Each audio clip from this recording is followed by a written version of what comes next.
Welcome to the Don't Tread on Anyone podcast and the Libertarian Institute. Ukraine suspends 11 political parties with links to Russia. Oh, links, nice and vague. Let's place 6 degrees from Russia and ban everyone who comes close. This is according to The Guardian, March 20th, 2022. Zelenskyy says parties such as Viktor Medvedchuk's opposition platform for life are, quote, aimed at division or collusion. A political party being divisive? I guess anything is possible. Let me ask, is it divisive in, say, March of 2014 to violently overthrow Viktor Yanukovych's government, which was democratically elected, heavily supported by Russian separatists in the Donbass region? Is that divisive? Is accepting $125 million worth of weaponry from the North American Treaty Organization divisive when your country borders Russia? Is trying to provoke a third world war divisive? Is using conscription to force labor in the most evil way possible to men ages 18 to 60, is that divisive at all? Is slavery divisive? Because those are all things the Ukrainian government has done. As a matter of fact, here is the New York Times, October 20th of 2014, article titled, Ukraine used cluster bombs, evidence indicates, in Donetsk, Ukraine. This is an area in the Donbass region, one of the places that in 2015 voted for secession and to join Russia, but Putin declined. The Ukrainian army appears to have fired cluster munitions on several occasions into the heart of Donetsk, unleashing a weapon banned in much of the world into a rebel-held city with a peacetime population of more than 1 million, according to physical evidence and interviews with witnesses and victims. Is killing civilians, is that divisive? I think he might have to ban his own party. Sites where rockets fell in the city on October 2nd and October 5th showed clear signs that cluster munitions had been fired from the direction of army-held territory, where misfired artillery rockets still containing cluster bomblets were found by villagers in farm fields. The two attacks wounded at least 6 people and killed a Swiss employee of the International Red Cross based in Donetsk. Well, this is obvious division. Not to mention, they're calling it a rebel-held city in October of 2014. The coup took place months earlier in March. So why is it not a rebel government? Of course, they just have the sides chosen ahead of time.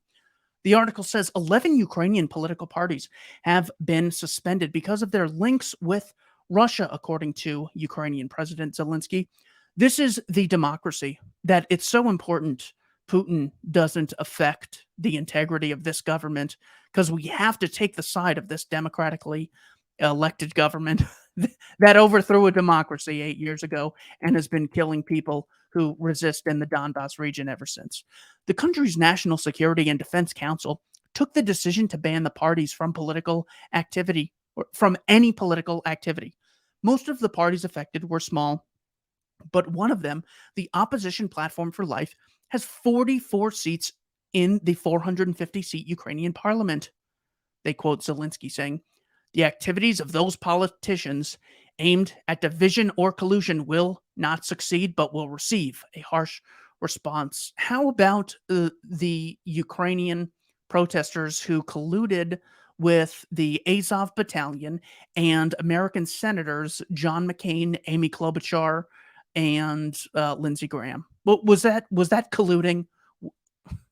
Therefore, the National Security and Defense Council decided, given the full-scale war unleashed by Russia and the political ties that a number of political structures have with this state, to suspend any activity of a number of political parties for the period of martial law, the Ukrainian leader added.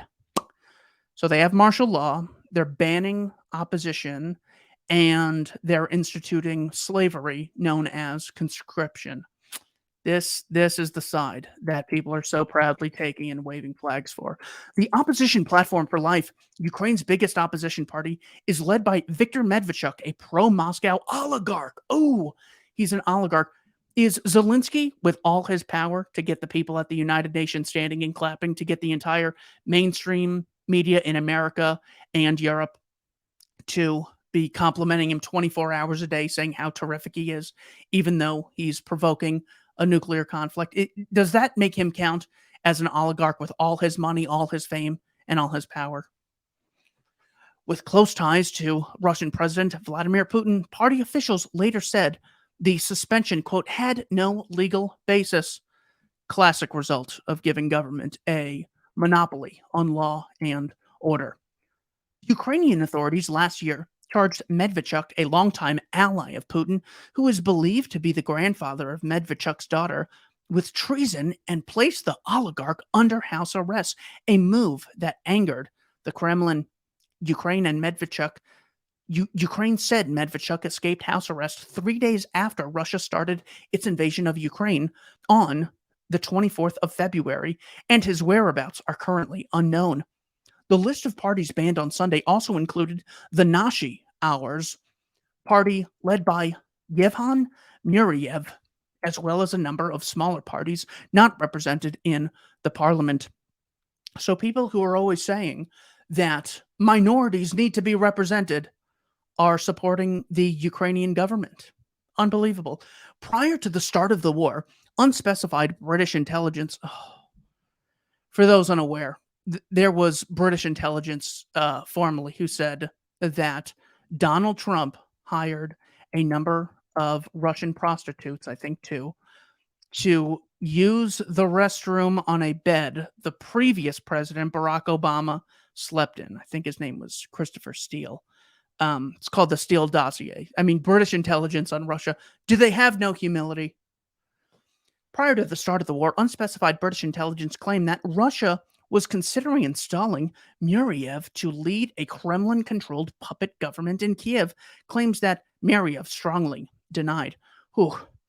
Oh my gosh, could you imagine if there was a bad government in Ukraine? Thank gosh they've reinstated the draft and used martial law to ban all political party opposition. Ukraine's decision to suspend a number of parties was slammed by senior Russian officials on Sunday, with the chair of the Duma, Vyacheslav Volodin, I'm sorry about these names, saying it was another mistake made by Zelenskyy that will, quote, divide the country. Yeah, I guess his plan to end division is divisive, while ex-president and top security official Dmitry Medvedev sarcastically wrote that the move would bring Ukraine closer to the West. He says, the most democratic president of modern Ukraine has taken another step toward the Western ideals of democracy. By decision of the Council for National Defense and Security, he completely banned any activity of opposition parties in Ukraine. They are not needed. Well done. Keep it up.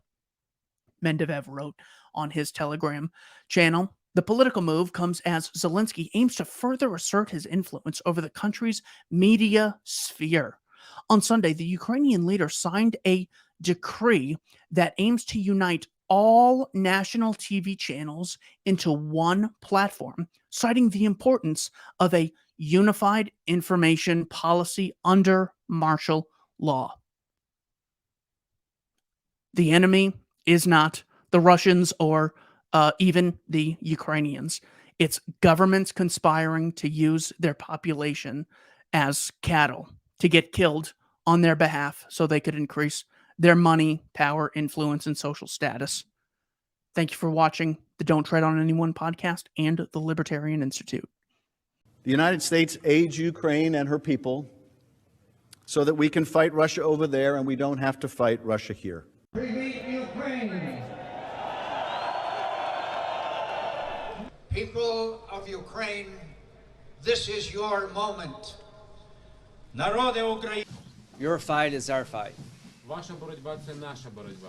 2017 will be the year of offense. Рік 2017 рік буде ріком нападу. All of us will go back to Washington and we will push the case against Russia. Ми всі повернемось. Good. So I don't think Kleith should go into the government. I don't think it's necessary. I don't think it's a good idea. Yeah, I mean, I guess you think in terms of him not going into the government, just let him sort of stay out and do his political homework and stuff. To Ukraine for my third visit in 5 weeks last Tuesday in support of these very goals, this time conducting parallel coordinated high-level diplomacy with EU High Representative Cathy Ashton. Since Ukraine's independence in 1991, the United States has supported Ukrainians as they build democratic skills and institutions, as they promote civic participation and good governance, all of which are preconditions for Ukraine to achieve its European aspirations. We've invested over $5 billion to assist Ukraine in these and other goals that will ensure a secure and prosperous and democratic Ukraine.